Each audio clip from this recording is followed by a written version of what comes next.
Hello, and welcome to Totally Schway Flipside, a podcast about whatever the hell I want it to be about. My name is Mary. And my name's Luke. And today is a special day. Is it really? Well, it's our 50th episode on Flipside. Yeah, it is the 50th episode, including the early episodes where we talked about things that weren't DCAU. Oh, did you know that one of my favorite numbers is 5? Do you know why? Because it's not even. Well, that's true. For those of you who don't know, I have OCD and I don't care for even numbers. But it's because I'm the 5th grandchild. Yeah, as if that matters. And everybody in my family would have said I was the favorite. Little did they know, the favorite was actually Tigger the dog. How are you today? I'm really, really tired. You say that every time. Yeah, but particularly tired. The cat started waking us up at 4 o'clock again. And No, no. Let's go back on that. Reverse it. Let me reverse it.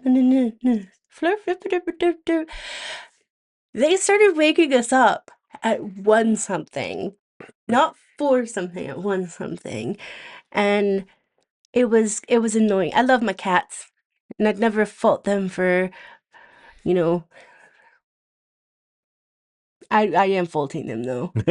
I would never fault them apart from when I do. Yeah. But they were just very mischievous last night. One of them was chewing on random plastic. So 2 of them were chasing after each other, and that ended up scratching my leg, which, to be fair, I don't really mind that much. It's the fact that they woke me up that kind of peed me off the most. Yeah.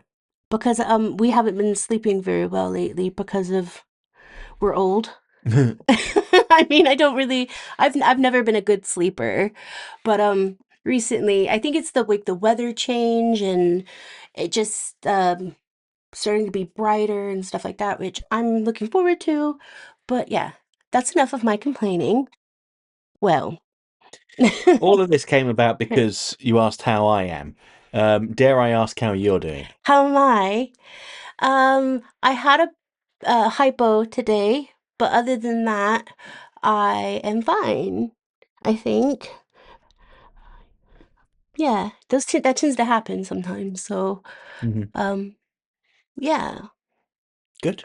We finished we finally finished watching we started watching BTAS, oh god, last year sometime, before we like went to bed and stuff like that. And then we got busy, and then Luke got busy, and we stopped. And then I got a like one of those projectors from Amazon, which is awesome. And I was like, oh, this is going to be so cool to watch BTS and New Adventures of Batman and Robin and blah, blah, blah, blah. Did not for the longest time. And I think it was last week or the week. No, it was last week that I was like, oh, yeah, I could just put it on or something. And I was like, oh, we've got so many episodes to watch. It was what, 5? Yeah, maybe 5. Or something. But yeah, that was interesting. I think I'm going to start watching Superman again because I'm feeling a bit glum, I guess you could say, with like, because the weather here in England is very gray. And when I watch Superman, it's like bright and shiny, even though some of the the episodes aren't bright and shiny. The aesthetic of it makes me very happy. So yeah, I love it. I also been reading a lot about a comic book artist that we like, and that's been very interesting. And actually, for some reason on my TikTok, there's this person that talks about BTAS quite a lot. I wonder who that is. And he said on one of his videos, like, he's not gonna like do very many TikToks. And then I have like, I don't know how many you've done. I think I do watch them, but I'm like, Well, I'll tell you why we should tell him who it is, though. Yeah, you just said. You said Yeah. it was me. You said that a moment ago. I'll tell you why I'm doing this. So, YouTube in the UK, they do like these creator sessions where they get like staff from YouTube together with, content creators and talk through strategy and stuff like that. They had a guy who did thumbnails for Mr. Beast on. When was that? A couple of weeks ago.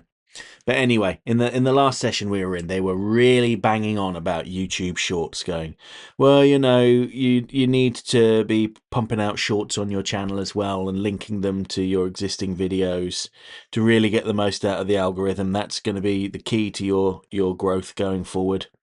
So I had a chat with them, and they gave me some pointers. So I've been making. People on YouTube will have seen the shorts as well. Essentially, it's like a trailer, has like a little nugget of information in there, and then ends with, if you want to see the whole thing or want to see more, watch the whole video linked here. But I've been posting those on Instagram and TikTok as well, and they've been doing okay. Not setting the world on fire. For some reason, the TikTok thieves do way better when they steal my stuff. I think it's because they buy stuff like can you buy views on TikTok? I bet you can. I was just shocked one day when I God, this was ages ago, like 2013, when I was watching a video and this person was like, "Oh yeah, you could buy views on YouTube." And when I looked into it, I was like, "Why would you do that? The whole point is to have people watch it organically." Mm-hmm. Well, it's to boost your reach so that more people do watch it organically. You get kicked off for that. Yeah, you can. You absolutely can. But I was outraged when I saw one of those TikTok thieves that uploaded one of my videos, and it was the only thing they'd uploaded. They had like 300,000 views on it and gained 10,000 followers. I was absolutely livid. Thankfully, their whole TikTok page got deleted because I complained to TikTok about it. But anyway, but yeah. That's what I've been doing, making shorts for the long form videos. In fact, just before we started recording, I'd nearly finished editing together the next member's first video. But Mary said, I want to do the podcast now. You've got to stop everything you're doing. Then she hit me. Huh? I am like okay, so let's talk about this. That's not true. You did say that though. No, I didn't. Yeah, you did. You said we're doing the podcast now. And yeah, that's literally all I said. I was like, we're going to do the podcast now, or something like, "Do you want to do the podcast now?" Which translates to, "We're doing the podcast now." I was going to say, you didn't ask. You stated. Yeah, but I would never hit. I'm like the least likely person to hit somebody. I think I'm not a violent person. In case anybody was wondering. Even if I was a superhero, I'd be like, you know what? Let's not do this right now. If anybody can tell me what song that is from without Googling it, I will give you a Totally Schway t-shirt. Well, now you've said that, you're actually going to have to do it. Oh, I will if they do that without Googling it. Yeah, but how are you going to check that? Someone's just going to Google it and then... They won't get it. And I go, oh yeah, I know that because it's my favourite song. I'll be like, well, how do you actually say the person's name? Again, you can Google it and then... Oh, it's hard to find how to say it.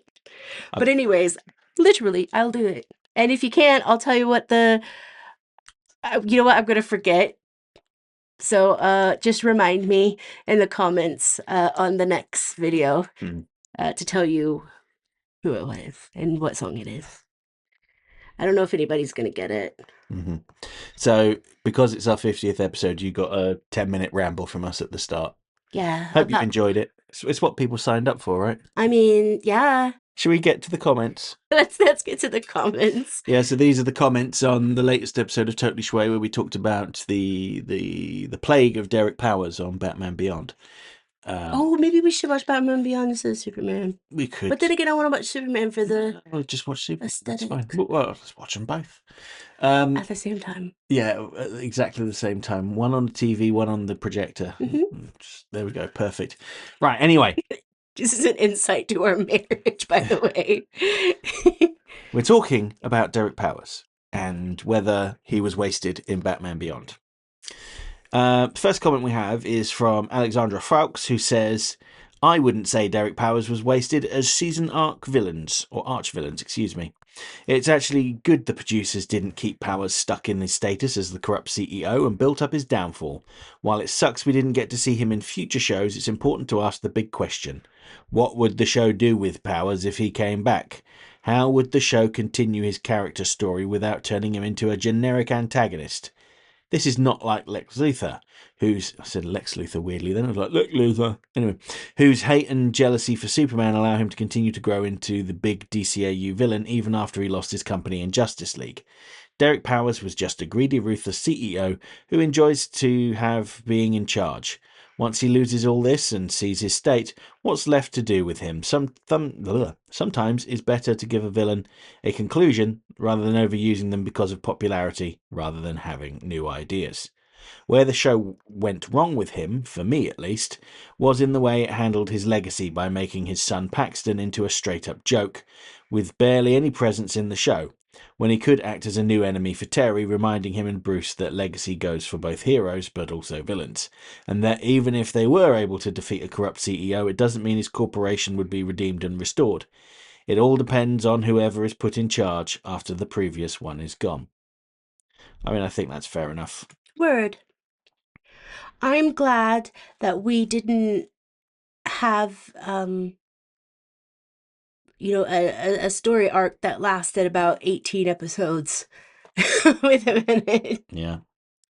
Um, of him just being the main villain or whatever. Um, I am one of those people that I like the villains that have like a storyline that's beyond an episode, but I also like finding new characters and everything because, you know, that's the great thing about a show based on the comic books is that there is such a vast amount of characters that you can use. Why just use one for, something that you could have like 7 or 8 different villains for a season or series, whatever. Fair enough. Okay, next we have Michael Dolan, who says, Ahoy, Luke and Mary. I sympathise with your memory issue, Mary. I can tell you exactly where the Fourth Doctor found the 6th segment of the Key to Time and in what order, quotes Vogon poetry, and lists every starfighter model to appear in the original and prequel Star Wars trilogies. But don't ask me if I finished off the Italian bread and cheddar cheese on Tuesday, or if I still have some left for a sandwich on Thursday. I spoke to my therapist whatever day I spoke to them on, because I can't remember now. Was it yesterday? Thursday. Or Thursday. And I mentioned something because I filled out like a little survey thing. And on one of those survey things, I had to go back and ask him a question about it. And I was like, well, I could tell you in 2003, there was a documentary that came out on Google about 9/11, and I can tell you the person that directed that. I can tell you the third person that actually spoke in that, and I can tell you exactly what it's about and what's wrong with it. But I cannot tell you if I brushed my hair.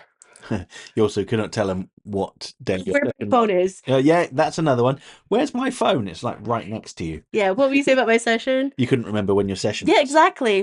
And it was quite an important session too. And I was like, bleh. Anyway, I'm going to continue Michael's comment, who says, in my entirely too many geeky t-shirts collection, currently at 687, Whoa. with another 24 or so yet to be catalogued, one of the earliest entries was a Batman of the Future one. Oh. What? I didn't hear it. He has a Batman of the Future t-shirt. What? I always wondered at the odd caption, and it took me years to find out that it was the show's UK name. Even now I know, I'm still confused as to the reason for the change. I had to assume it's for licensing/trademark reasons that made sense to nobody, except the intellectual property lawyers. I haven't worn it in a decade, and it's in a box back in Atlantic City with others that I found I didn't like as much once they weren't the only ones of their subject that I could find. But I still have a picture somewhere. I'll send it to you. Okay. I'm fully prepared for an Indiana Jones style face melting reaction when I see it.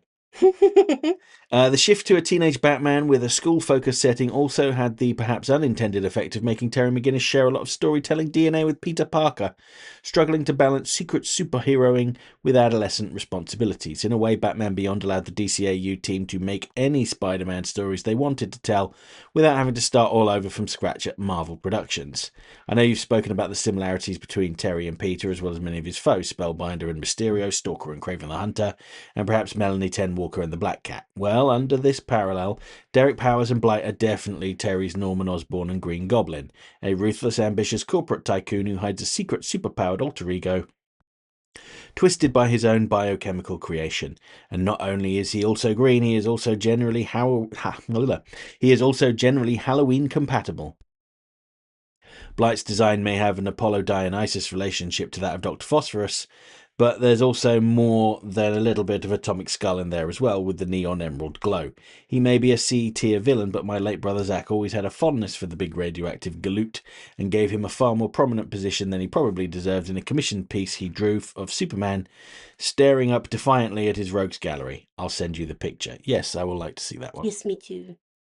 Ah, yes, the classic Star Trek episode, Let That Be Your Last Battlefield, currently being referenced quite a lot these days as a response to smooth-brained man-children whining about 21st century Star Trek being too woke and preachy and ham-fisted political, not at all like the subtle approach of the classic original series. No, surely not. I don't think that Trek and other science fiction predicts the future as much as people fail to heed the warnings. Yeah, that's a very fair point. As the late great Douglas Adams famously wrote, human beings who are almost unique in having the ability to learn from the experience of others are also remarkable for their apparent disinclination to do so. And please, Mary, 80 years ago, the original Star Trek aired 60 years ago. I was born 3 years after it was cancelled, but I'm not that ancient. While I can't be 100% certain of the DS word is Luke is thinking of, it almost the most likely answer is that it indeed typically spelled as a single word. Yes, a dip. It's dipshit. Oh, she said it. Yeah, because it came out before I could like filter myself because I was like, what word is he talking about? What word is it? Yes. And then I remembered. I was like, it's dipshit. Yes, there we go.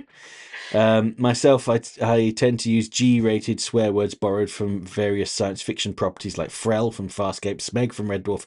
Smeg is not a fictional word. It refers to a... We don't have to say it. I hate it so much because there's a brand over... I mean, it's in the States as well named Smeg, an appliance brand, and I like. But after Luke's told me what it's... the slang... what it's slang for, or whatever. Mm-hmm. How do you say that? Slang. Yeah. Okay, I did say it right. Yeah. Slang. Yes, it's how can I say this in a PG way? Google it. We don't need to say it. Yeah, add MA on the end, and there you go. You've got it. Anyway, and Bastich, Lobo's favourite word, and keep the actual F word in reserve, only to be deployed when its impact is also thrillingly required. Yes. And finally, my 3 least favourite DC villains. Number 1. Ra's al Ghul. I don't actually dislike him. He's just the Bat villain that I'm consistently the least excited to see. The late great David Warner's portrayal in BTAS is probably the best version I've seen, but his appearances in the comics have always had a certain near repetitive sameness to me. I had plans for a now aborted BTAS fan story I call Pandora's Asylum, in which someone arranges a mass breakout at Arkham and Batman is run ragged, dealing with all of his foes at once. There was a scene expressing my frustration with Raish when Batman would tap into the League of Assassins network to confront Raish in the belief that only he could have masterminded the escape. His response: let me see if I understand you. You think that I took time out of my busy schedule of running a global criminal empire to arrange this scheme as what? Another test to prove you worthy of becoming my successor and heir, which I already know you are? Which you would once again refuse, as I already know you would. Don't flatter yourself, detective. Then hangs up. Number 2 is Professor Pig. I know he's not DCAU strictly, but you do talk about his Beware the Batman version on this channel, so I'm sneaking him in anyway. Like Russ, I don't dislike the character as much as I dislike the way he's used. From his first appearance in Batman and Robin number 1, Grant Morrison treated Professor Pig as if he had created a major new addition to the Batman mythos equal to the Joker and Two-Face, and expected the audience to treat him as such, which is a position he clearly hadn't earned at the time, and I still don't think he's earned yet now. I like how Stephen Moffat kept bringing back the Weeping Angels and the Silence repeatedly in Doctor Who, almost demanding that the audience like them as much as he liked the Daleks and, as they'd liked the Daleks and Cybermen since the 1960s. And besides, if we're going to have a Bat villain whose gimmick is serial killing artist who uses the flesh of his victims as a medium, I'd rather it was the far more unsettling and creepy doll maker. Can I tell him what I think about the Weeping Angels? Go on. I didn't mind them, actually.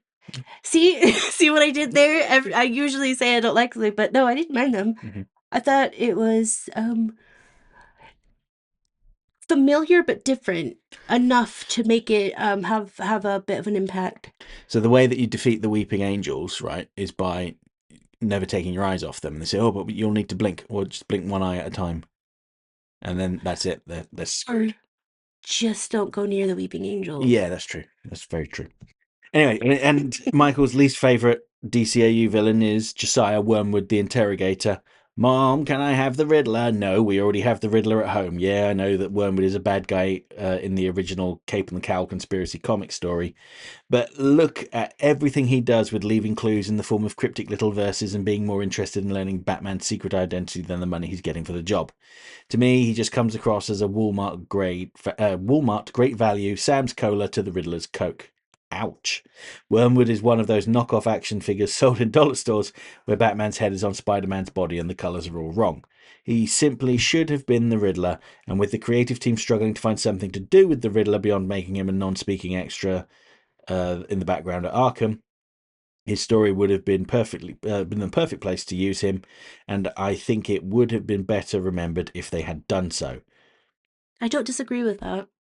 But then I'm the same guy who thinks Superman 3 might have been slightly less reviled if they had just made Robert Vaughn's character a recast Lex Luthor, called his supercomputer Brainiac, and had Jimmy Olsen describe Superman under the influence of faux kryptonite as acting all bizarro.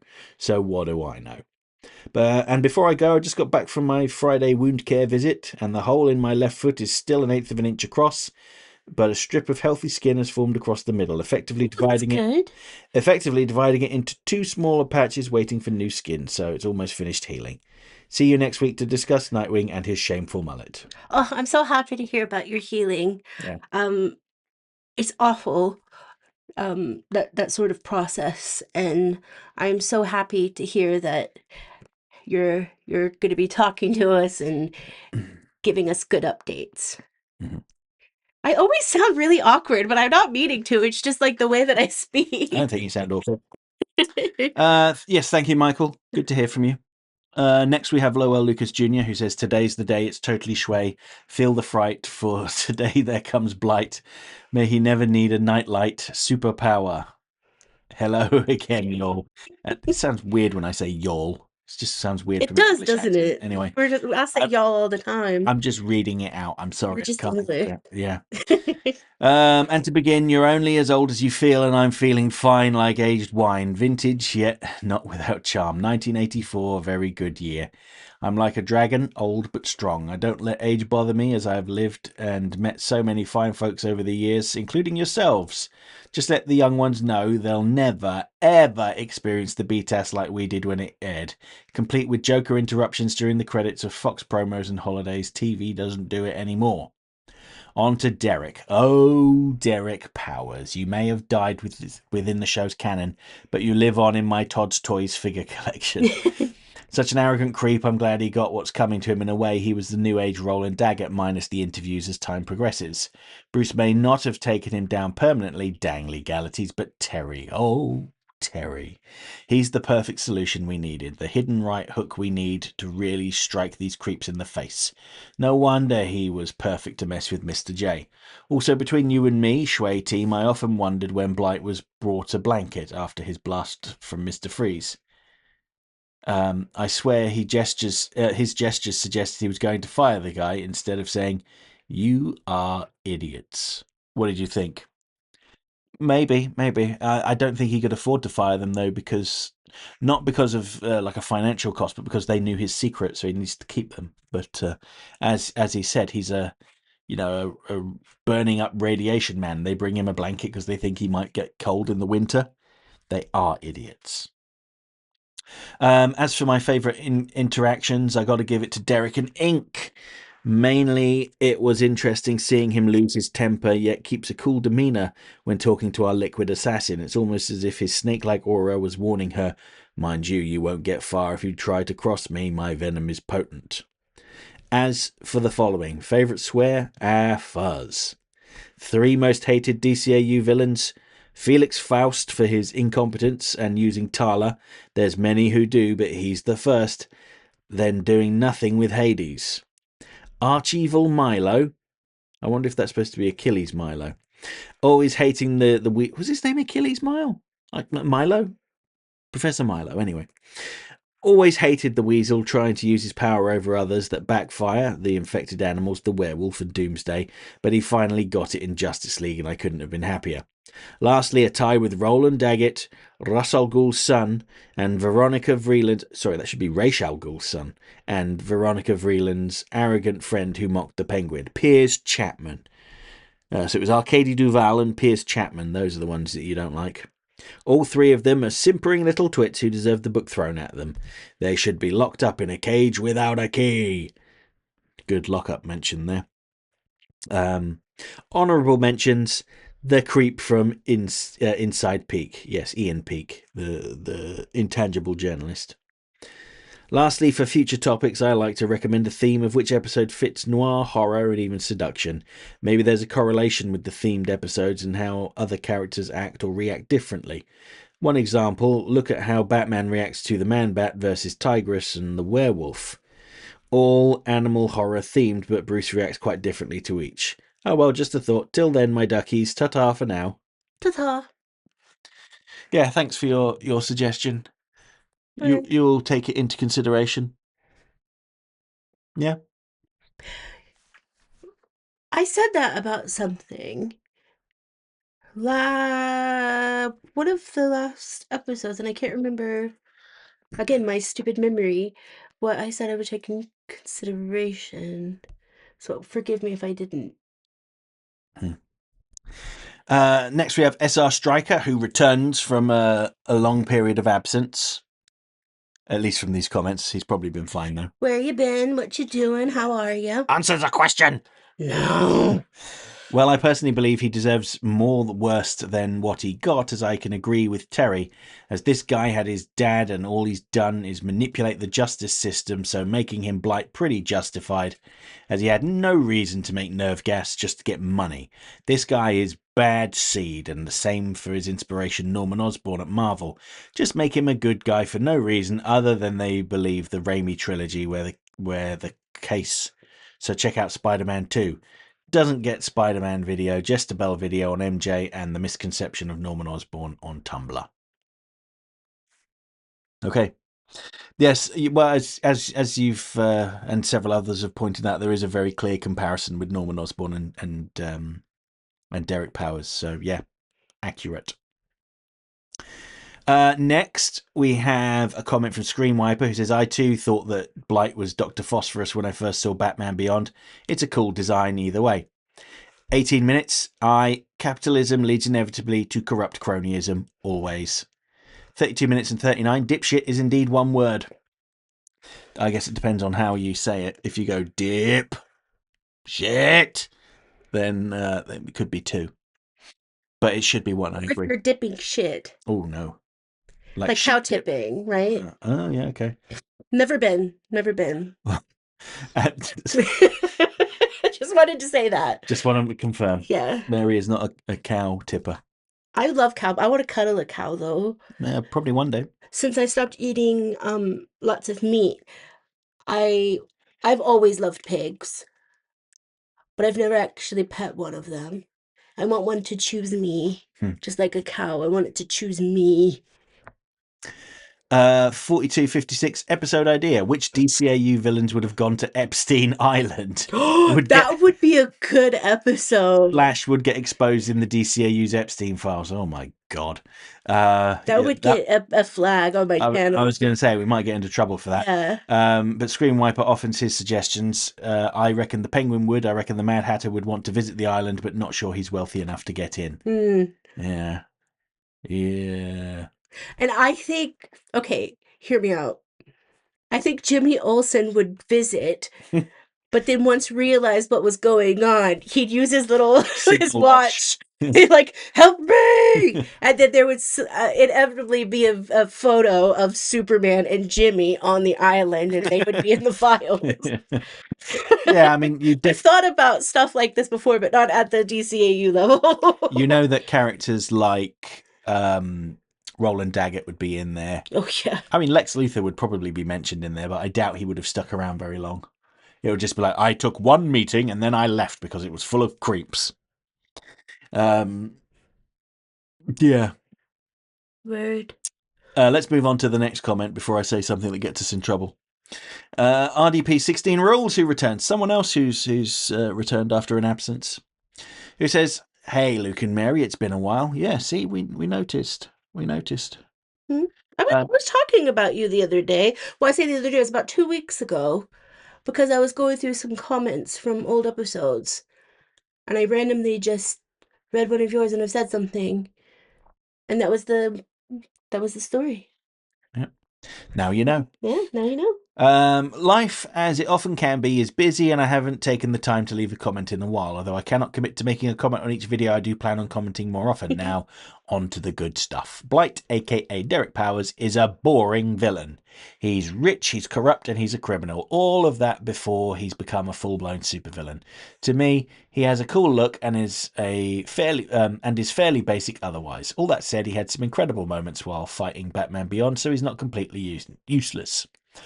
By the way, my 3 least favourite Timverse villains are Felix Faust, such a wimpy lackey, Jack Zer, just a pale imitation of Zod, and Red Claw. I had to Google her name, she's that forgettable. Now, for some suggestions on podcast topics, Batman fan films, the lost episode of BTAS found in the cutscene of a video game, common misconceptions about Batman, who should Bruce Wayne have settled down with in Batman Beyond? Terry's mom is single, just saying. Yeah, she's like half his age. Come on. Well, I was not. No, I was going to say it's not stopped him before, but that doesn't count. That was not in the DC animated universe. That was Killing Joke. Which DC characters would do the best in the Olympics? And a tier list of famous movies and TV villains that BTS Batman could take down. Well, that would be easy. That would be all of them. I like the Olympic ones. We will definitely do one day. Yeah. Love that. There's the other ones are really nice too. Thank you. Yeah. Finally, how about some hashtag Totally Schway questions? Goodness me, it's been a while since you've had a hashtag Totally Schway question. Hashtag JLS. Hashtag JLS, yeah. First question. Blight visually looks like a skeleton. What skeleton characters are your favourites? I will always have a fondness for Skeletor. Just from childhood. I'm trying to think of mine. I don't know. I'm thinking of one, but I can't remember what movie it's from. It's not Beetlejuice. Oh my god, how can I forget the Crypt Keeper? Oh, yeah, okay. That's not who I was thinking of, though. But yeah, the Crypt Keeper, obviously. Does he count as a skeleton, even though he's kind of fleshy? In my eyes, he is. Fair. I mean, technically, we're all skeletons, really, aren't we? Fleshy skeletons. Yeah. Being controlled by a fleshy, wobbly mound inside of our skull. Some more wobbly than others. Oh, yeah. Mine's particularly wobbly right now. Mm-hmm. My brain. Jesus. Well, I mean, like, I'm talking about, like, how we have more weight on us sometimes in life. Next question. Markiplier's Iron Lung recently did exceptionally well in theatres. Did you see it, and what creators do you want to see make a passion project of their own? No, I haven't seen it. I know who that is. I know them, obviously. I don't know him personally. I've heard of him before, but I don't watch Markiplier, and I don't think it's out here. I think Is it? I thought it was, but I don't know. I mean, I've not really been paying attention, to be honest. Well, Luke has been so busy, he hasn't been paying attention to like anything other than work, which is awesome, but also not it, sis. But no, we haven't. But I would love to see more creators have stuff like out in the cinema and all of that, because that's what they are. YouTube is a great stepping stone to create anything you want, really. Like movies, books, TV shows, and in my eyes, that is such a wonderful thing. I know there are people in this world that just don't care because they're like, oh, well, they're just YouTubers. Yeah, but they're creative people. Yeah, and Christopher Nolan's just a guy that likes movies. Yeah, Quentin Tarantino's just a guy that likes action movies. like, James Cameron's a guy that likes the sea. yeah, but it's such an awesome thing to me. And also people are creating their own TV shows and movies on YouTube already, Hmm. and for them to go into the actual cinema, that's just the next step. Yeah, I mean, I was going to say as well, if I were to do a movie or a TV show, I would just put it on YouTube. I don't feel the need to put it on, on a mainstream TV channel or in the movies. Um, just go where your audience is. But Kind of feels a bit like a vanity thing, like I got a movie out, but that's just me being but cynical. for someone like Markiplier, Hmm. it is such for someone who's been watching YouTube since, it started, it is just I'm so incredibly proud of people like that have kept it going and kept at their dreams and their goals. And you know from what I remember reading about him and like saying about him, he's not the most controversial person ever, but it's just nice to be able to see someone like that succeed Hmm. Yeah, and I think as human beings, one of the best things we can do is create art. So and more share power to it. him. And I know James from Watchtower Database has been working on his film for a couple of years now. Virality, I think it's called. I doubt that that'll get like a cinematic release. I mean, who knows? Maybe it will. He owns a video store I'll be now. one of the people that go and watch it. Yeah, I mean, he might just put it out on YouTube. But then again, he's probably thought about putting it out at film festivals and stuff. So yeah, we'll have to wait and see. Yeah, I Um, think it's awesome. But a specific person, I would love Jenna Marbles to just come out back to YouTube and create a documentary about what she has gone through with saving so many dogs and just being that person that can step back from YouTube mhm, for whatever reason and just go into this life of just rescuing dogs and finding them new families, sometimes keeping them. um but I would love that, honestly. And it would also be great just to hear her thoughts, not necessarily like a controversial thought or like a drama thing, just like hear her thoughts about how YouTube is for her and how it is for her now, and compared to how it was like 6 years ago when she was posting videos. mhm, And she would probably be a great person to talk about burnout. mhm. So yeah, that's the person. That was a very long explanation. I apologize. Okay, and then on to the final hashtag Totally Schway question. We are currently on the road to WrestleMania. Which DC characters do you feel would do the best in the wrestling ring? Well, I don't know if you've been reading DCKO, but Daniel Warren Johnson has been doing AEW themed wrestling variant covers with things like Will Ospreay, and I think it was Will Ospreay and Firestorm, and they had Kenny Omega and Darkseid. Um, those were good. Lobo was getting choked out by someone, I can't remember who. Doesn't matter. I'll tell you mine. No, that was sorry, I've mixed it up. It's Dan Mora.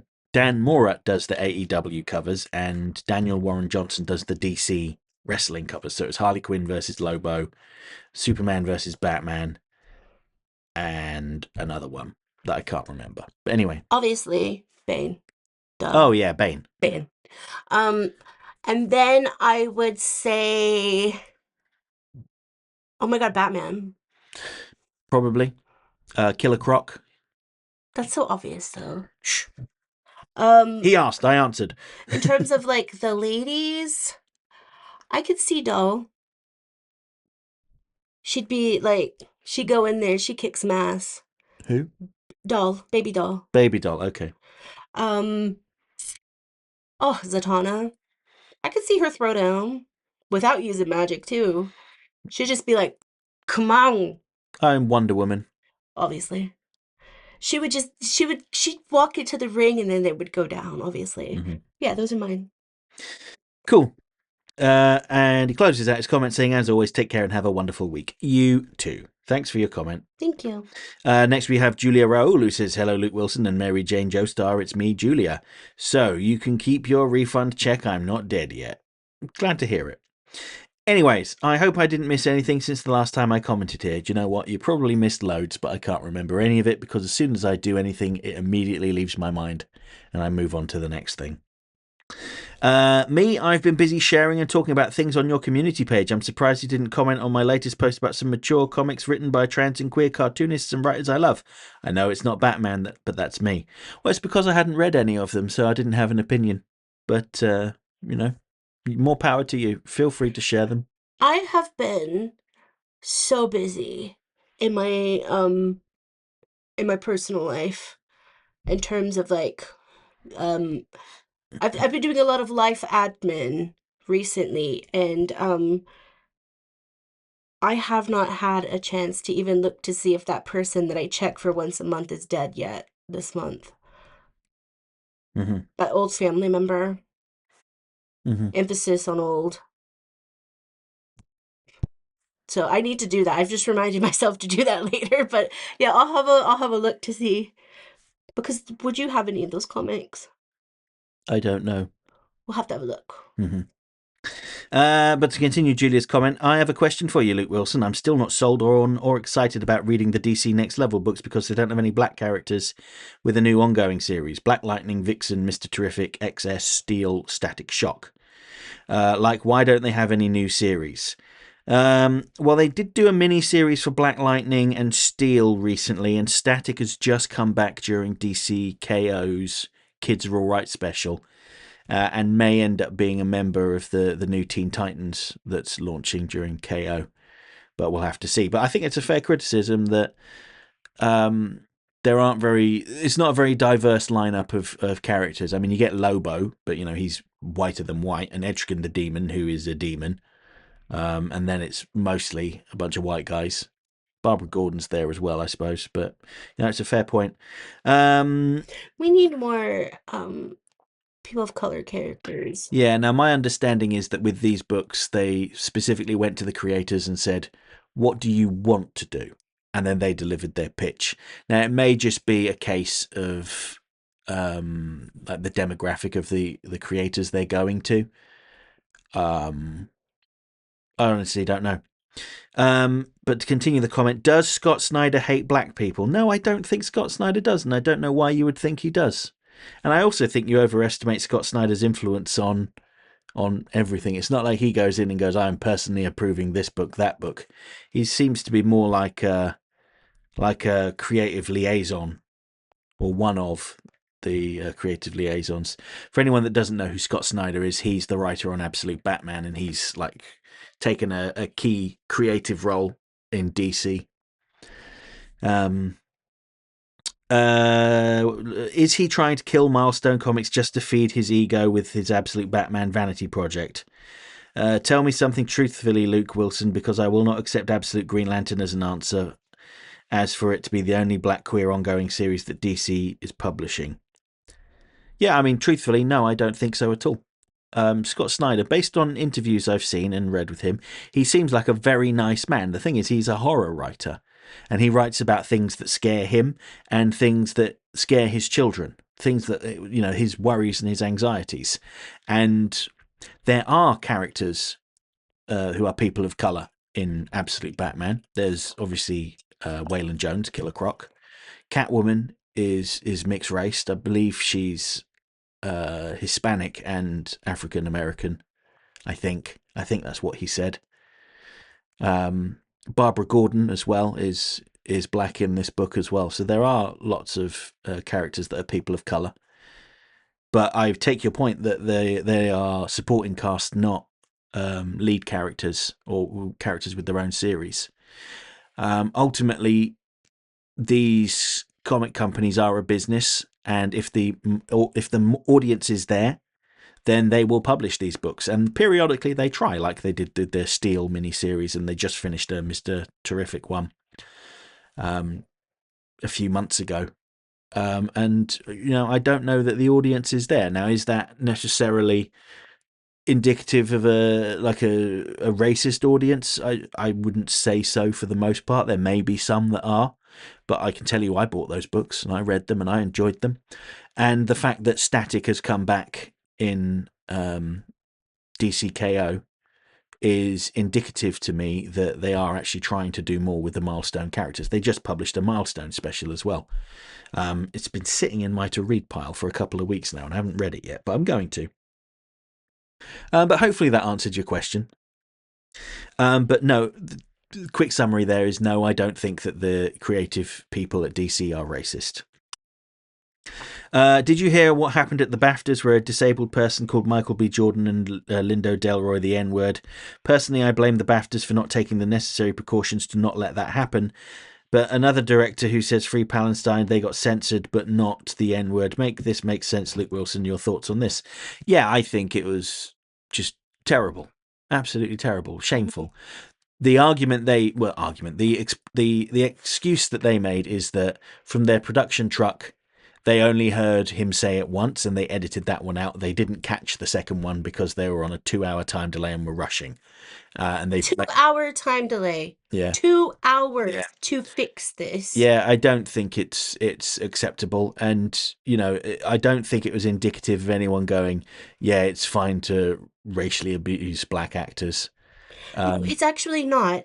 And the Yeah, fact of course it's not. BBC, who has been around for, I can't even remember how long they've been around, but they've been around for over 100 years, I believe, because obviously they were radio first, weren't they? Yeah, I guess so. Yeah. So you have a company that has been around for as long as they have, Yep. and you have someone that has a disability, and then you have worked with them and you know that you know about Tourette's because there have been programs about Tourette's Mm-hmm. uh, on BBC, and also BBC have researchers, but they also have publicity people, they have publicists, they have so many people working for them that could say, hey sir, just a rough idea of what your tics are, just so we can know. Not that we're gonna like censor you completely or anything like that, but we are loving and we totally, want you to feel comfortable, but we also want other people to feel comfortable too. And Yeah. it really, I'm gonna be honest with you, it pissed me off because Lindo and Jordan are two of the finest actors that we have right now, and they deserve to be celebrated. Mm-hmm. They also deserve to celebrate other people just as much as this person did. Yep. Forgive me for not knowing his name. As someone who is very, very, very, very much into making sure disabled persons have every right that they deserve and have every chance and everything just the same as I have and the same as Delroy and Jordan have. But Delroy and Jordan also deserve to be respected. But the man with Tourette's, I understand. I'm not going to claim to be an expert on Tourette's. I understand it's a very complicated thing that I don't think I would ever be able to fully understand because I don't suffer from Tourette's. But people are making enemies out of all of this when the real disgusting part of it was that the BBC censored somebody saying free Palestine, but they didn't censor the N-word. And that's what I feel very strongly about this. So I do apologize if I'm getting too worked up about it, but it sucks. The 3 people that this has affected, I mean, it's affected millions of people. It's affected way more in terms of in that room, the person who has Tourette's and Delroy and Jordan. Michael B. Jordan. Well, yeah. I know, I say Jordan because Delroy, whatever. It's Delroy Lindo. Yeah, I know. Whatever, in my head. I don't think obviously, none of those people are enemies because they're very respectable people. I do think apologies should have been televised But at the end of the day, I'm just pissed off that Yeah. it was aired. And also the fact that it was hacked.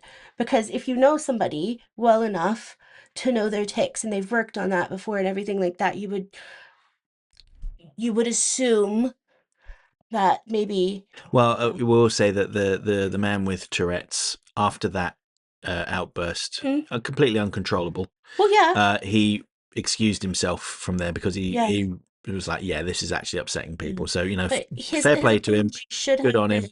televised and directly to. They shouldn't force him to apologize for his disability, though. Yeah, that's true. So he doesn't need to apologize. He has apologized. He doesn't need to, though. It's But just an unfortunate side effect of his condition. like I said, it should have been a learning experience Yeah. because that would have, you know what? They're just like myself. I learned a lot about Tourette's because of this situation because I looked into it.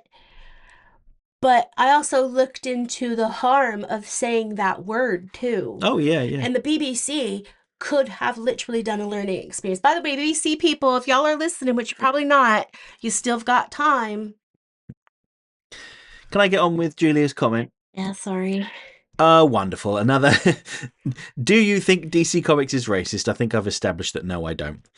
For their lack of black characters and black creators working on their comics. I mean, my understanding is that there's a good proportion of non-white people working at DC Comics, not just writers but artists as well. But if you know better than me, then say so. That's fine.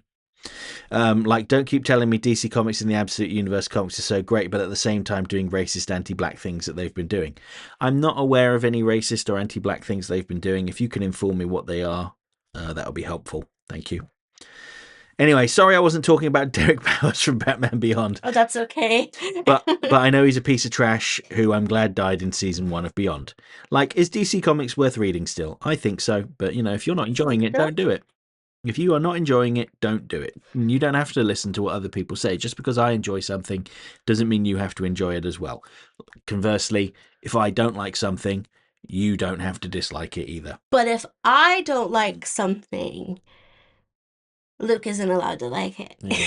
I'm joking. Thanks for reading my filibuster, Luke Wilson. Yeah, we're nearly an hour in. I've only done like 5 comments. Thanks for reading my filibuster, Luke Wilson and Mary Jane Joestar. You always is the most bubbly person in the room. Until next time, true believers. You see the bubbly, so that I went on that entire rant about yeah. Let's move on to Ryan Jones's comment. Oh no, it's full of. No, I'm joking. It's fine. Ryan says Derek Powers is basically Batman's Green Goblin. My one criticism of Batman Beyond is the same criticism I have with most movies and shows that are about the future, and that is the future always seems to be terrible and not hopeful and makes me not want the future to happen. Well, yeah, that's true. My 3 least favourite villains from the DCAU are Professor Milo, Jason Wormwood, and Redclaw. Ooh. So Wormwood and Redclaw, they're now 2 out of 3. Yeah, just like I was it was like, is it just 2 or was it 3? They have said Red Claw. 2. 2. 2 out of 4. Sorry, Professor Milo's another one. I think they were talking about Achilles Milo. I think his first name's Achilles. Anyway, Jason, one topic that I would like you to talk about, Mary, is what if you entered into a portal that takes you to the DCAU? What would you do there? I tell you what I wouldn't do. I would stay away from any factories and warehouses after dark. You'll either get blown up or smothered in chemicals. It's not happening. I'm not going anywhere. I'm not even looking at them. I would probably just have fun. Honestly, I'd be like, oh no, I'm falling off of a. Actually, I wouldn't do that because I'm afraid of heights unless I'm in an airplane. But I would be like, oh no, somebody is trying to hit me. Oh no. Oh hey, Superman. Let's go to Brazil. Let's just out of nowhere, let's go to a country right now. Ryan also says, I would like you to talk about Terry's friend dates a robot as well as Batgirl, which I've already requested before. Mary, have you seen the post that I made on your community tab? Wednesday, the 4th of February, was the best 4th of February that I've ever had since February 2023 when I was in Disney World. Because February the 4th was the Muppet Show finally returned in the form of a TV special.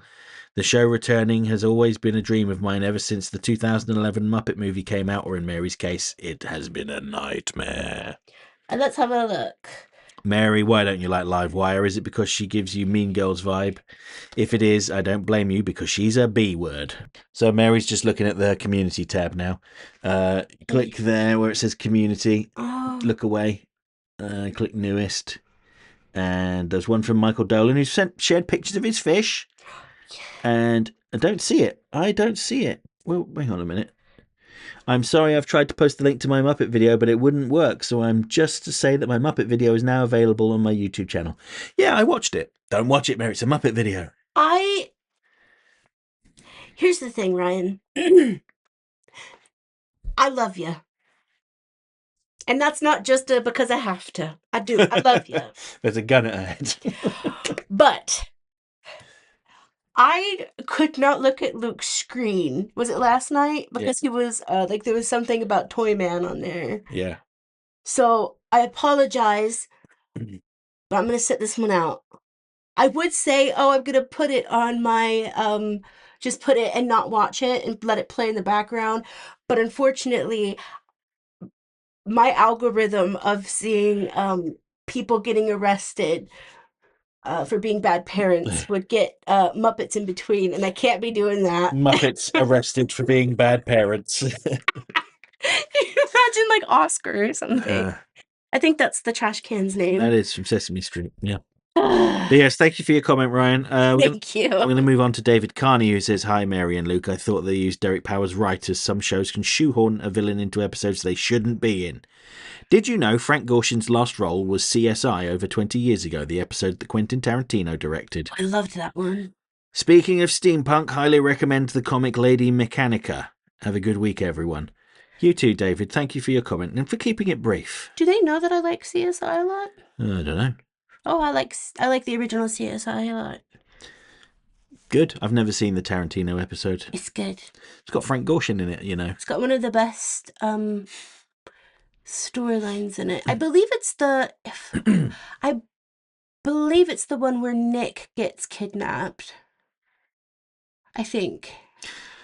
We watched that one episode where there was like a freaky leather guy that was breaking into old ladies' houses. That one sticks in my memory. Just because it was so weird. I was like, wait a minute, this is the show grandparents watch, and there's this and there's this like creepy bondage guy that's a contortionist hiding under the floorboards. I mean, that was just like, just a one-off. I mean, that wasn't that bad. No, but it did end on I mean, we can't really say what my grandparents would have watched because I've whatever. Anyway, next comment is Doc Widener, who says, "Thank goodness you're here. Speaking of Dr. Phosphorus and Creature Commandos, he's voiced by the fantastic Alan Tiddock. I have really been enjoying his podcast with Nathan Fillion, Once We Were Spacemen. If I start listing credits for either of them, it will be insulting. Of course you know they played that role. They did a guest appearance on Jonathan Frakes and Brent Spiner's podcast, Dropping Names and Other Things, with Brent and Johnny. And I can't recommend that enough. Of course, these two are best known as Riker and Data from TNG, The Next Generation. But the four of them have worked on a ton of shows, and I think Mary in particular would enjoy these in general, as the four-person team-up one in particular." I've, so on, I think it was Nathan Fillion's TikTok, I went on like a little like TikTok jump of that, and then I saw some of the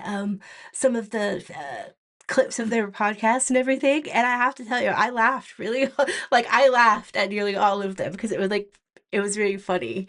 So I think I put a screenshot on my phone of it to go back to later. So thank you for reminding me about that. I love Nathan Fillion. He's a cool guy. Speaking of corporate takeovers, my father-in-law worked for the phone company Ohio Bell when the missus was a kid. That became Ameritech with some of the Baby Bells merged, which was eventually merged to SBC, which became AT&T. The old AT&T Marbell had been broken up into Baby Bells because it was a monopoly, and then a couple of decades or so was partly back together again. Anyhow, my father-in-law had some AT&T stock, so in the mail yesterday was a black plastic wrap package from AT&T with what felt like a phone book from a mid-sized city, with a message encouraging him to vote for the Netflix purchase of Warner Brothers. Should probably snag that and keep it to sell someday. I would rather see Warner Brothers stay independent. Neither option was great. Maybe the studio will mostly be left to David, who does seem to be a better person than his dad, but I worry about other parts of the company. When I need an adjective, I sometimes use the more enlightened version from BSG, from Battlestar Galactica. A joke one might get if they ever watched Veronica Mars. That was a frackin' obscure joke, but for nouns, DS. Doc is some kind of dipstick, there we go, for thinking anyone would remember the comment from Veronica Mars. Like dipstick, it is one word. My degrees are in anthropology. Anthropology has 4 subdisciplines: archaeology, physical anthropology, cultural anthropology, and linguistics. I was a physical anthropologist. More on that another day, thinking of Luke's voice. But we are required to take some linguistics classes, and one of them had a couple of weeks spent on vulgar words and their origins. A dip was a slang term for a dumb person. That evolved into dipstick, a stronger version of the word appeared in the 1960s when it became Luke's curse of choice. Best part is I can still hear this in a professor's voice because he was an older Kenyan man who looked a bit like Bishop Desmond Tutu. So the contrast sticks with me, yes. Yeah, I'm not going to insult anyone by doing an impression of a Kenyan saying that word. But I can hear it in my head too. There is a brand of seasoning mixes that is 2 words from the same clever company that named itself Big Cock Ranch. Oh dear. What a name. Yeah, I know. What a name. No, it's a bit like the French brand Le Coq Sportif, although in that case it means the sporty rooster. I did like Derek Powers, and the death of his character is the kind of thing the Ellison takeover makes me worry about, but clearly was happening before that. Trying to make sure I understand Mary's criteria. It is villains she doesn't like, as if she saw them in person, she would not like them. Not that they're badly animated, badly voiced, both rare in the DCAU, or were not well conceived and executed, which is more common than the other 2 categories, but still relatively rare. When I hear bad villains, I think of Red Claw. Okay, there's one. That's another Red Claw. 3. At least That's 3. I like Kate Mulgrew, but it was just underwhelmed by the story. The motivation and the accent just didn't do it for me. If they had done one more with her, I would put Baby Doll on here. Gasp! Her first episode was fantastic. The episode with Croc was not. I guess they kind of balance out to making her neutral. Sometimes a one and done villain is fine, so we're still only one Red Claw. Let's dip into the Batman of the future and go with Craven the Hunter, Stalker. I appreciate the show avoided, unless they had pretty good story to tell, updated versions of Batman's Rogues Gallery, not to be confused with the book of the same name available now on Amazon, cheap plug. But it sometimes feels like they decided, well, we have a teen superhero, what other teen superheroes are out there that we can borrow from? And it feels like some of Terry's fall into that reworked Spider-Man villains. Maybe none more so than Stalker. Let's finish the list with a riff on your recent Braving the Bold video about Adam West. But not Adam Simon Trent, but the Mad Bomber, voiced by Bruce Timm. So that's a bold claim. One of the worst villains in the DC animated universe is Bruce Timm. I like the episode a lot. I just don't think much of the villain. Maybe this is me drifting into Mary territory. Maybe he was supposed to be so whiny and annoying that then Bruce knocked it out of the park, but I was left underwhelmed. Ideas? 1. The Grey Ghost episode makes me think of this one. 3 DCAU villains that got what was coming to them, and why the 3 that didn't deserve theirs or got away with it. Kronos trapped in that loop. Deserved or cruel and unusual punishment. 2. Serving the Tea episode. Was Daggett supposed to be Max Schreck from Batman Returns? Silly rumours, serious rumours. What do you know that we don't, and that you can say? I know that that is not the case. Dan Reba told me that was not the case. And 3, congratulations, David Ellison actually is one of your regular viewers. He wants you to take over Warner Brothers Animation, at least the DC Comics branch. Reboot, resurrect shows with some recasting required. What shows are greenlighting first? Are you coordinating with Gunn or wanting to keep them separate? Have a good week, you two. That's quite a good one. That's announcing we've taken over Warner Brothers Animation. But yeah, we'll take those into consideration. Thank you, Doc. Right, next we have Seal Unit 2000, who says, I won't say we got over it, and I say this as a person of colour. It's more like these were always a problem, but there was some progress. But there was inevitable snap back because the system is systemically racist, xenophobic, misogynistic, ableist, anti-queer, and anti-intellectual society. There are policies in the system that make it a mission to screw over black, brown, Asian, and Native American people. Donald Trump being in a position of power and still staying his wrinkled ass in there as an example of how the system enabled wealthy white bastards to make things hellish for everyone else. Just like Blight is an example of the wealthy white dude who wasn't taken out because of the criminal things he did, but because his son wanted to take his place and knew about his weakness and exposed it and made it so he couldn't profit. And then everything went to crap. Also, I think that as a villain, Blight could have been used a little bit more. He definitely was interesting, and he seemed like he was being set up as a recurring arch nemesis for Terry, but he wasn't for long. All the same, it was fun. Yeah, fun. I wondered where you were going with the opening remark there, but you brought it all together nicely at the end. Wish I could do that.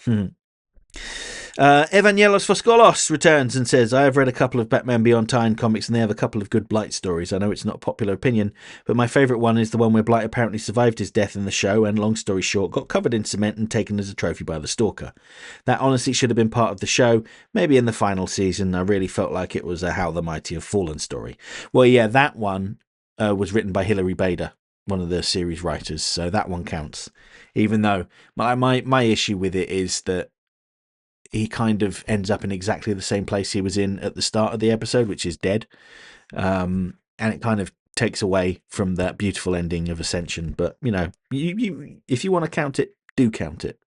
Your headcanon is your headcanon. I have no say over it. I can't police it, as much as I try. He also says, honestly, I feel like Batman Beyond would have been great if it had a main villain each season and had some kind of arc. When I first saw the show, I assumed that that's the direction they were going. After Blight died, the show got more episodic. It had amazing stories, but it felt like it lacked a main threat. After Blight, who was Batman's most used villain in the show? Cobra, the Royal Flush Gang? Do you know, I think it might have been Shriek or Ink. They were probably the most used. Yeah. Shriek or Ink, probably. Most of them only got like 4 or 5 episodes. And I think I'm going to have to double check this now. That'll be a podcast topic. But thank you for your comment. Next, we have Mohammed Yaye, who says 002 seconds. Thank you, Mohammed. Thank you. Next, we have, on the opposite end of the scale, we have Big Mikey P with his latest novel. And he says, Batman Beyond's Blight. Don't get me wrong, I understand why he needs more screen time, but my hot take is that his one-season arc at least has a sense of closure when compared to many DCAU characters and avoids the diminishing returns seen in the tie-in comic featuring the Stalker. Hence, 25 minutes, 17 seconds. If Batman Beyond becoming the Batman of the future is odd, you see Beast Wars Transformers becoming beasties in places like Canada. Yeah, that's weird. Can't be helped that even a great company like Wayne Industries would fall to moral entropy. Even General Eiling from Justice League Unlimited Season 3 episode Patriot Act had a very good point in saying that the Justice League superhero organisation will eventually go rogue. Not a matter of if, only when. Try using fictional swears more. Kriff from Star Wars, Goram from Firefly and Serenity, and Shizno, yeah, from Red versus Blue. Or just do Fantastic Mr. Fox methodology of using cuss anyway. Don't be scared of saying dipshit, you woke dipshit couple. Wow. Banned. Hey, he called me woke. I'm fine with that. I am woke. Some offence needed. Apologies for that. The problem with Paxton Powers is that he doesn't have his father Derek's panache, particularly past season 1. Like Paxton ended up a non-danger, not unlike Static Shock's Edwin Alva. Can sympathise with not having more corporate espionage tales on Batman Beyond seasons 2 and 3, for the lessening of them gave us gems like the Egg Baby and Ace in the Hole. Least favourite DCAU villains, that guy from BTAS Prophecy of Doom, Nostromo. Oh, yeah. Maxima from Superman the Animated Series, Warrior Queen, and Despero from Justice League. Interesting. Surprised you didn't say Red Claw. Alas, Mary, didn't find out what the Japanese, Korean, Chinese movie you were searching for in the way of all flesh flipside is. I fear it's too niche even for me, or at the very least I cannot remember well after all these years. Do you want to know something? The person that I watched it with or watched part of it with. Tells you it doesn't exist. No, he can't. He couldn't remember what it was, and now because I don't talk to that person anymore, I fear that if I like randomly message him, he's gonna be like, "Who died?" My search continues. Mm. Topics from me that may well be totally Schway worthy. I'll do 5 suggestions. What are your top 10 spectacular favourite movies, as in movies so good you two and fellow Serum Lake viewers can't help but gush about them and can't find anything to nitpick on? Spectacular, not using peak to honour Julia Rowell's avoidance of the word. Favourite animated and also live actions if you guys want to pad things out. Shows not from the DC Comics franchise. Which upcoming movies for the year 2026 and past are you two waiting to watch at cinema streaming DVDs? The countermeasures against Superman, ranging from Kryptonite, Doomsday, Captain Marvel to Batman. Thoughts on Osamu Tezuka Unico manga, plus the rest of the franchise in general. Here, I'll spoil this one for you, Big Mikey P. Here is my thought. Crickets. Supergirl. Personal book recap. Finally finished Patriot Games and Red Storm Rising. Still gripping and informative reads, even in the heavily charged modern day. Now, the aforementioned Clear and Present Danger, which I think is among Tom Clancy's best and darkest relevant writing even today. Shame about its Harrison Ford-led movie adaptation, though I'm not going to watch that. Oh, and as of typing this, I'm nearing the finish of the Battle of Ninja Hill, which is chapter 27 of 30.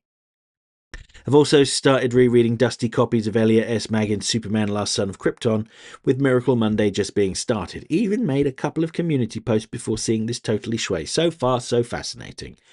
Restarted rereading the Alpine literary classic Heidi. More on why later. TV web series recap and past Aria, the origination, episode 6, and also the 5.5 over. Scene to Madoka Magica episodes 5 to 7, and we'll later catch up on episodes 8 to 12 plus the compilation movie duology. However, there has been some Walp-Riz updates that allowably slowed down the binge. Freeran's backed from Winter Olympics broadcast hiatus, and thus I and others enjoyed Season 2, Episode 6. Am at Red vs. Blue, Season 12, Episode 17 as of writing, with the chorus Civil War coming to a head.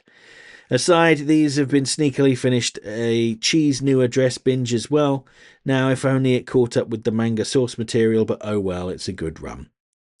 Have just started the Isao Takahata's Heidi Girl of the Alps anime binge too. Strange that this got timed too coincidentally with the just recently successive strike on Iran. The same way finishing up the prior round of Green Gables binge coincided with the strike on the beleaguered nation last year. Well, for God's sake, Michael, please stop. Stop all the killing. Just don't watch these things and it'll end, right? Say what I will about the Rogue Nation the two animes have, if you still have notably vocal fans like you wouldn't believe. Movie recap, finished Unico and the Island of Magic 2. It's still a good, if more bittersweet than the last film. Really wish Madhouse and Sanrio made a third movie to maybe wrap things up. This I'll say, although the original Osamu Tezuka 8-chapter colour manga didn't have a proper endgame either.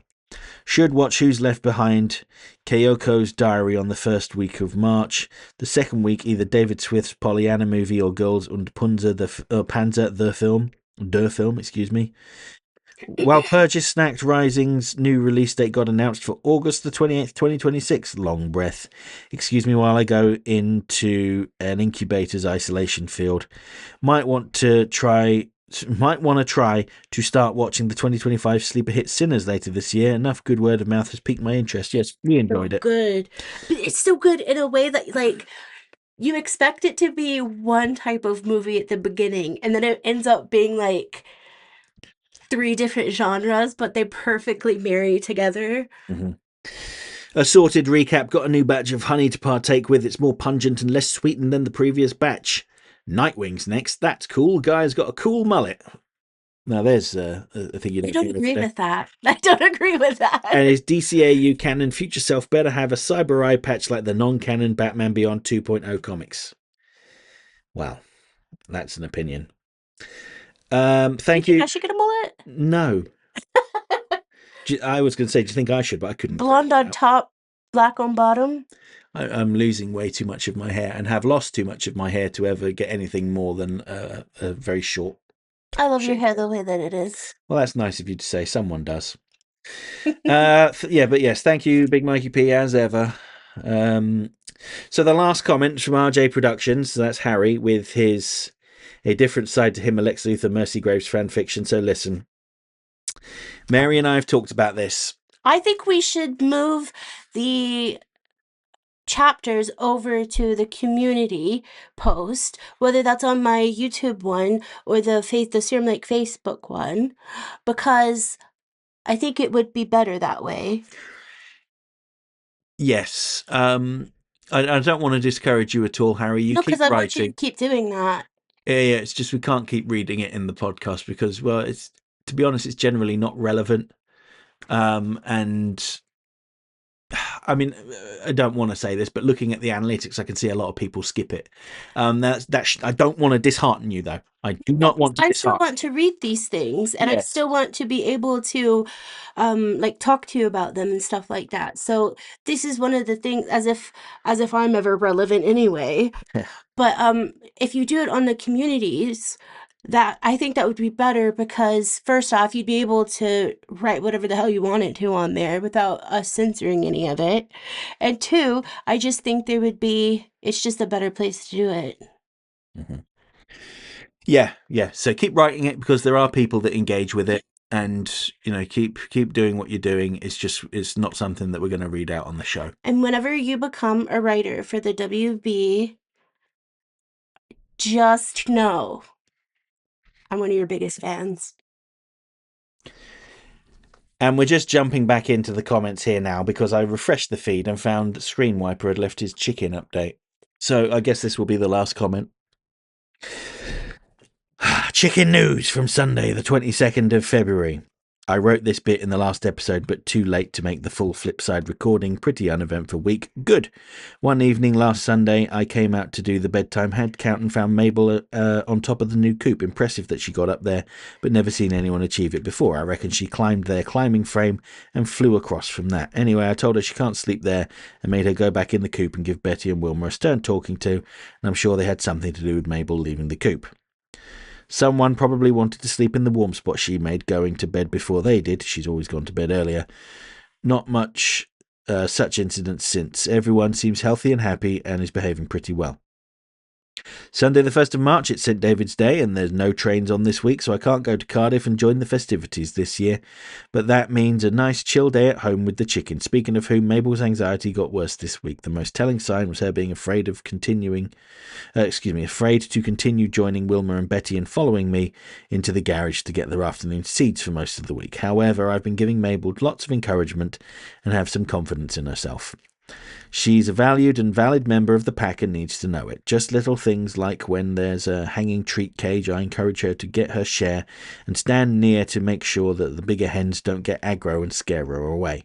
When Mabel partakes and when the bigger hens don't stop her, I call them good girls, and usually the bigger hens don't try to stop Mabel partaking. Also given Mabel the occasional treat to herself when she comes to the back door by herself, just to push the message that I love her and she isn't getting the reflection of my love for the pack in general. Seems to be working as Mabel has resumed joining us in the garage as afternoon seed times. Saturday, 7th of March. 4 days ago, I noticed at sunrise that Betty wasn't quite as into the Nutri-Mush breakfast as normal as the other hens were. Not unusual, as Betty isn't exactly a morning bird. But then it happened again the next morning and the morning after. On that last morning, the Friday, Betty had also shat herself. Delightful. Not uncommon for such fluffy creatures to get poop in their feathers overnight. It happens to them all now and then. All it takes is them not standing up in time or accidentally sitting in the muck in the dark. However, chicken owners and keen listeners will remember that crapping themselves can be a sign of serious health issues too. I took Betty to clean her off and noticed her crop was full of densely packed matter. At first thing in the morning, many hours since she last ate, that should have emptied by such a time. Such a slow digestion is also a sign of serious illness, e.g. a potentially lethal infection or a tumour blocking the digestive tract. After cleaning her up, I felt her guts and couldn't find any distension. I gave Betty a crop massage and got a little bit of the matter down, but not much, and her condition didn't improve as much as I wanted over the rest of the morning. No other symptoms, no sign of pain, good colour, plenty of energy, moving well, talking to me lots. She laid a big egg with a good shell, but that wasn't the cause of her slow digestion. It remained after she laid, so we went to the vet. The vet couldn't find a lump or gut distension either. Doesn't rule out a tumour, as he couldn't find Doris's either, as it had been so deep inside of her body. But he did notice that Betty had bad breath, suggesting an infection in her crop. The infection could be caused by slow digestion, caused itself by a tumour blocking her tract, but it could just be she ate something minging that she found in the garden. Vet injected her with medicine to aid digestion, and she's on an oral course of the stuff for 5 days, plus a course of antibacterial medicine to kill the infection for 5 days. After 5 days, we're going back in for a checkup. I'm also having her poo tested by the nerds in the lab, see if any specific infection can be identified. The results should be in on the day of our next appointment. If Betty is still in a bad way, I'll have her x-rayed. Betty really enjoyed a grass verge while we awaited our taxi home from the vet's. Grass is a treat, as we don't have it growing in my garden. It's all concrete and decking, and she caught a couple of big worms. Thankfully, this morning there was a significant overnight improvement in Betty's condition. Her crop was nearly empty at sunrise today. This makes less likely the blocking tumour hypothesis, but doesn't rule it out. She fought me almost as hard as Blue used to when I gave her her morning meds. Yeah, we had that same problem with our cat Isis. I remember one time I got really mad at her. I was like, "I'm trying to save your life, you stupid animal." But anyway. And she would let him put the pill in, right? Yeah. And then she would look at him, open her mouth, and let it fall out. Do you remember that? Yeah, of course I do. Yeah. As I wrote all this, she's in the dirt pit with the other hens hunting whatever lives in the dirt pit these days. But she's just come to the back door and called me, probably because it's almost time for afternoon seeds. Also trying not to let Betty overshadow this. It's Mabel's 3rd birthday this weekend, so happy birthday to her. Happy birthday. She got to enjoy a hanging treat cage of cabbage, cooked rice, and cornflakes with Wilma yesterday, while Betty was out on an adventure with me. They'll all get some sweet corn and other treats from me later too, and in all that, Wilma barely got a mention.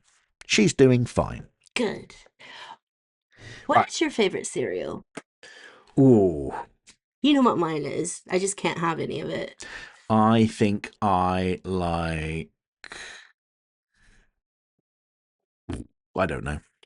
I like Special K. Mm. And the what are they called that I've been eating lately? Shredded wheat. Yeah, shredded wheat. Not the ones with the sugar on it, because I those are frosted wheats. Yeah, but yeah, I like those. I don't know why, but I do. I like very plain things, and then also spicy things. So those are all of the comments now, Mary. So we'll be back with a new episode of Totally Schway next week, talking about Nightwing, as Big Mikey P mentioned, and someone else. Interesting that they both honed in, the two people that mentioned it both honed in on the mullet, one saying it was a delightful mullet, the other saying awful. You'll find out which camp we land in. Well, I don't like the mullet. Nah, you're spot. Now there's no reason to listen to the next episode. Oh, wow. All right, guys. Harry, put the fanfic on the communities, because I want to be able to read them and comment and everything.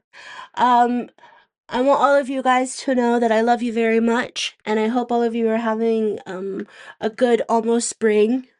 And watch this space, because we're going to talk about Nightwing next time.